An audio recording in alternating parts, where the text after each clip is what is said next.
Hello, everyone. It's Shane Kanto, your Wasteland reviewer, and welcome to the Wasteland Retrospective here on the SPDM Crew Podcasting Network. And this is my weekly show where my guests and I each pick a film related in some shape or form. And hopefully, by the end of this episode, you have two films to go check out. And joining me for the fourth Thursday of every month, it is Jeff. Thank you so much for coming on. Of course, anytime. And we're doing a double dose of some Nora Ephron romantic comedies. Our first one directed by Nora Ephron, which is Sleepless in Seattle, and then written by Nora Ephron. It is When Harry Met Sally. And also, Rob Reiner was at least in this one, Sleepless in Seattle, acting as well. But Jeff, what were your general thoughts on Sleepless in Seattle? I love Sleepless in Seattle. I think it's like this and When Harry Met Sally are like the maybe this is not the right word, but the pinnacle of like romantic comedies for me. These two like Mm, Sleepless in Seattle is a little kookier in a way, but I think mm. it's still so much fun. Yeah, this I had no idea what the actual premise of this movie was. Hmm. Going in, I just knew that it was a famous rom-com with Tom Hanks and Meg Ryan because they had a few together.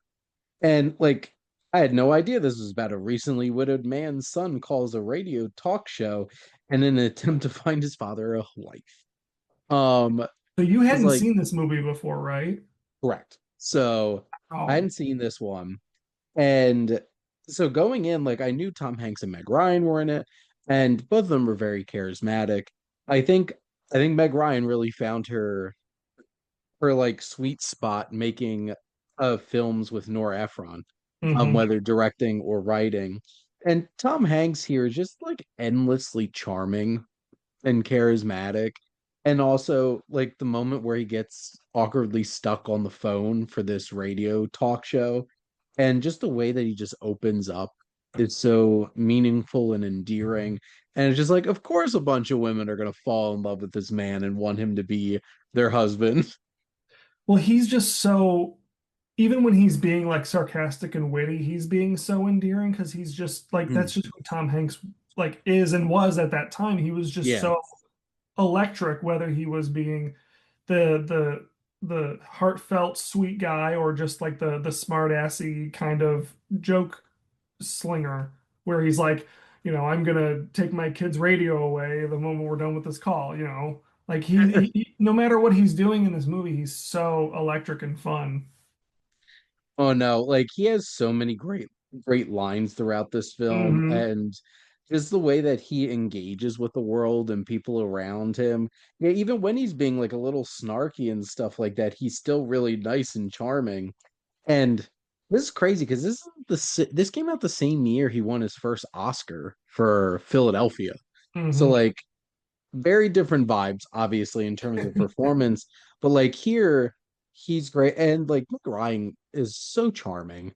I'll certainly be talking more about that with When Harry Met Sally, because there's I think that's like peak Meg Ryan for me. But no, Yeah. like because obviously this is the first time I watch it, like I said, so I get some.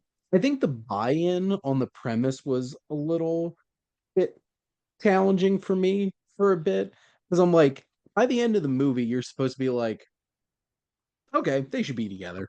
Hmm. And it's so weird because like there's only fleeting moments of them even like making eye contact with each other. Crazy, I'm gonna stand in the middle of the road, lady. Yeah. Yeah, like moments like that. But like it's so interesting because this is such a parallel story. And it's such a shame. Like, it's such a shame. Like, her dynamic with poor Walter, Bill Pullman's character, is just like, Walter didn't do anything wrong to anybody. He's just, she's not in love with him. Hmm. It's much more of a comfortable relationship. And Walter, good guy Walter, even was like, I don't want to be anybody's like consolation prize or anything like that. And like, I thought that was a very meaningful conversation that they had towards the end. And I love Bill Pullman.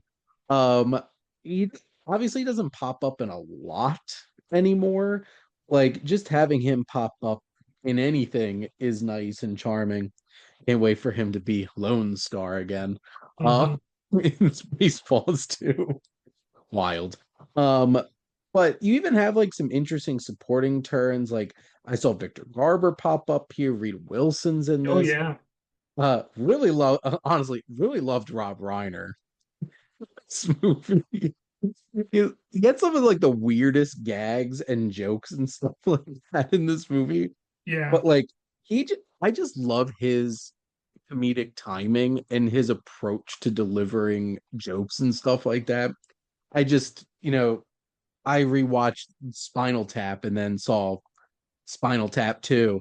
And I'm just like, he's I feel like the underrated part of those movies. It's Hmm. just so much fun though.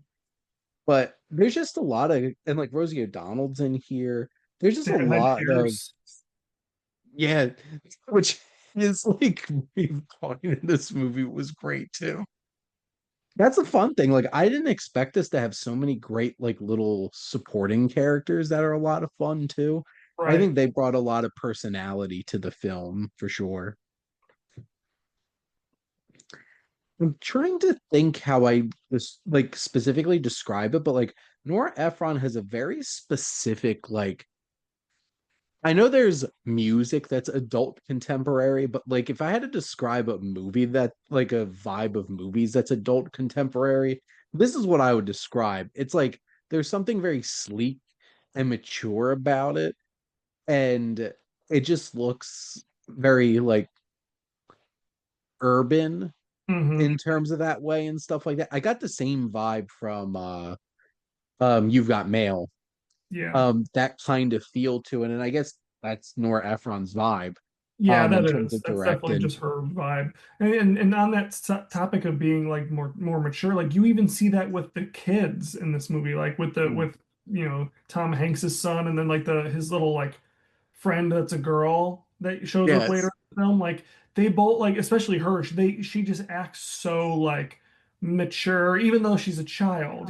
She's still abbreviating words that shouldn't be abbreviated, but she's also like buying plane tickets on a computer, and like the on a computer. and the kid is like talking about like all these very mature things, but also saying like you know but you see the women scratching the guy's back and stuff. It's like you still see that little bit of innocence. Yeah. It's funny in a way. Yeah, I definitely like his son character is a lot of fun. And like especially like the whole entire crux of him like calling up this radio show Hmm. in the first place. And Tom Hanks on the radio and obviously the very end, um the meet cute finally. Um which I'm not like obviously Nora Ephron loves some classic Yeah, romance films because like You've Got Mail is basically a remake of one, shop around and the corner. yep, and this one like explicitly keeps referencing this film and like taking this meetup from it Hmm. specifically. And like I could appreciate how filmmakers can like inject some of their own passions about movies into it. And you know, on some level, like this feels like a film. Yeah. There's texture to it and stuff like that. Like that's one thing that kind of went away from the 80s and 90s was like even something like this, a romance. It felt like a film. It had this like texture and tangible nature to it. And I think Efron does a great job of making that come to life. The music certainly is going for those big emotional elements and stuff like that. And I was pretty charmed by this. I enjoyed it quite a bit. Yeah, I like this movie. It's not one that I go back to very often, even though I do Mhm. like it a lot. But I should come back to it more because it's just like Meg Ryan is so likable. Tom Hanks is super likable. The kid is so likable. Like there's so much to like about this film. I'm not sure why I don't go back to it more.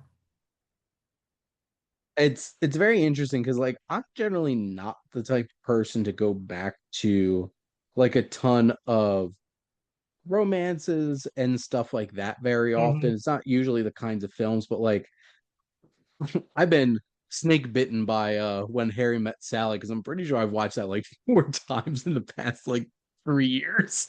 Um, like when you get a really when you get a really good any type of film, this Sleepless in Seattle just has this nice vibe to it. It has that charm to it. It it certainly feels like an old school comedy that has an outlandish and weird setup Hmm. because so many rom-coms today have like the same exact setup to everything.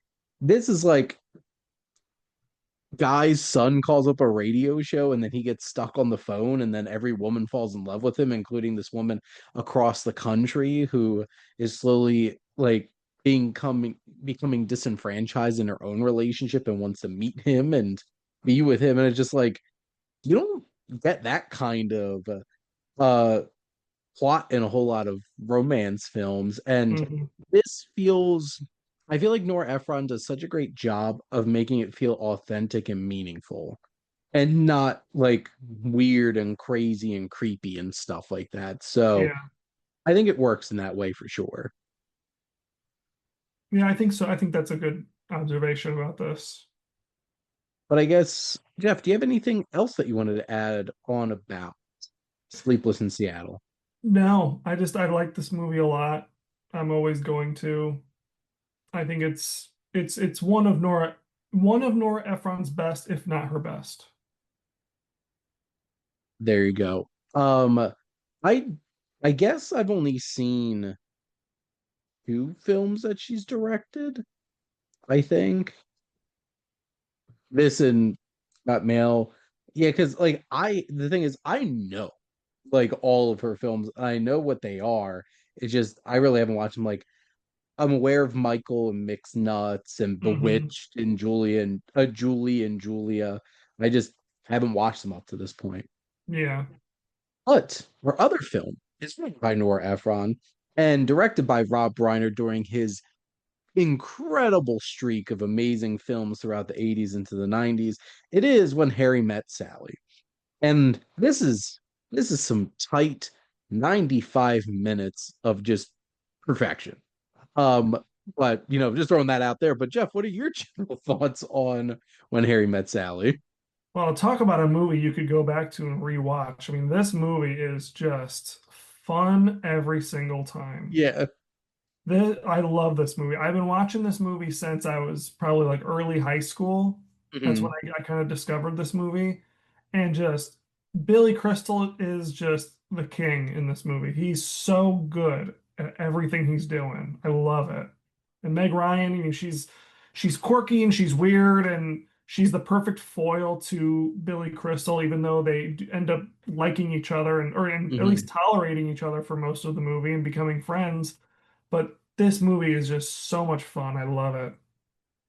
There is so many great things about this film, and I guess from the start, like Rob Reiner just has such an amazing touch as a Yeah. director, and when he's on, like he doesn't have like an auteur kind of vision, kind of. It's probably much more like workman-like from like a filmmaking standpoint. There are a Hmm. few inspired shots. Like I love the 2 phone calls in the morning, and how it like puts all of them on screen and they're all talking to each Hmm. other on the phone and stuff like that. Those are just some inspired things, but like there's just a warmth to this. This feels so charming and just hits that vibe. It's funny, it's really moving. I love Yeah. the storytelling uh element of having these older couples telling their stories. I love Hmm. the one where they're talking over each other Yeah, that's a and good one. are telling like 2 different stories, but they both like converge in the same place at the end. Like those are so charming. And this really captures just like setting well, like even just like the little scenes in the park and the leaves changing colors and stuff like that. All those like visual elements and all that kind of stuff, it just really comes together and is really effective and engaging for sure. Hmm. I love seeing the progression of their friendship and everything too, because you Mhm. see like them going from barely acquaintances, not really liking each other, to bumping into each other on on the Mhm. plane, and then seeing each other at the bookstore, and then you see them actually like hanging out and doing things in that long little montage where they're like on the phone watching Casablanca. Yeah. It's so they it's expertly crafted the way that they kind of showed their progression of their friendship. It's so great because this is such a great journey where it Hmm. takes you, and it's so unexpected and charming and moving. And yeah, if like it has its pieces and it jumps time, but it moves so well and the story's so tight. There's like no fat, no flab, no nothing on this Hmm. film. And I just love like that opening sequence where the tension is so great. The judging of like her ordering and then the full circle moment when he's um like I love how it like takes you 2 days to order anything. Just like all that moment where Billy Crystal just opens up and just starts saying the things he loves about her that like Yeah. this isn't like you're beautiful, you're smart. No, like these are specific little things that are uniquely Hmm. Sally that stand out. And I love that moment so much. And like Mega Ryan's melting. Billy Crystal is so one, he's so damn funny in He's this so good. movie. Yeah, like I said, he's so good in this. He's got Like, so, he alone has so many good quotable lines from this movie that like I even find myself slipping them into conversation with people that I know haven't seen the movie to make me mhm. sound funny and smart. um, and there's like the batting cage, which so him and his friendship with Bruno Kirby is amazing. Yeah. The set the dialogue at the scene of the football where they're doing the wave, and then the payoff of like, oh, she had already ordered the movers, but she already's in love with somebody. Like that just like punch like right at the end of that whole interaction. The batting cage. You made a woman meow. And like I'm just playing at the batting cage is a lot of fun. And Bruno Kirby and Carrie Fisher have great chemistry and fun. I just love the trust me, I can promise you now, I will never want Yeah, I this love that. wagon wheel table. I love that scene when when Billy Crystal goes off about the coffee table. He goes, "This stupid wagon wheel coffee table," and then he's like, "I thought you liked it. I was being nice." Just perfect timing. And like Billy Crystal brings in all of his little quirky things like that mishman and like doing all like the little Oh God, voices. I love when he does that. He's like, "I am going to talk like this." Yeah. And even he's not in well, here's the thing. He's in what, three Rob Reiner films at least that I'm aware of. Like I don't a know. I'll take your Miracle word for Max it. is the Miracle Max is like one of the best parts of Princess. um have fun storming the castle. And like he is a mime waiter in This Is Spinal Tap with Dana Carvey, and he delivers one of the funniest lines. He's like, come on, mime is money. And I'm like, yeah, That's funny. done.